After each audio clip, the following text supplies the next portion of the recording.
Bien, donc vous avez totalement raison de souligner que les réformes, malgré leurs échecs, ont tendance à être reconduites. Et évidemment, ça interpelle le chercheur en sciences sociales et en sciences politiques que je suis. Moi, je travaille plus spécifiquement sur les politiques de santé, et on voit effectivement des logiques, des orientations de politique publique qui, malgré les échecs accumulés, continuent de guider nos décideurs. Alors à cela, il y a plusieurs évidemment raisons, et c'est ce qui fait l'objet de toute recherche en sciences politiques. La première, c'est que d'une part, ces réformes relèvent d'un art du gouvernement, du New Public Management, qui est aujourd'hui largement partagé par toutes les élites bureaucratiques qui produisent les politiques publiques, que ces élites soient de gauche ou de droite.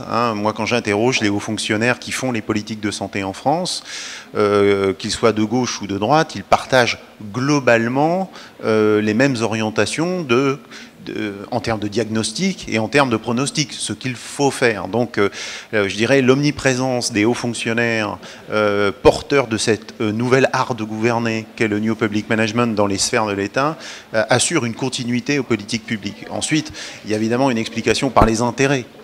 C'est-à-dire qu'effectivement, ces réformes, il faut analyser qui gagne et qui perd. Et effectivement, il y a des gagnants dans ces réformes. Par exemple, si je prends l'exemple de la santé, dans la réforme de l'assurance maladie française, ce sont les mutuelles, les assureurs. Qui perdent sont les assurés sociaux.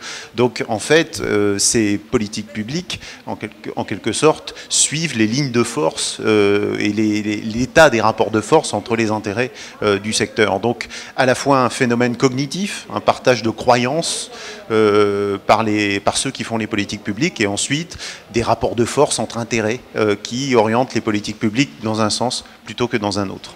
Voilà.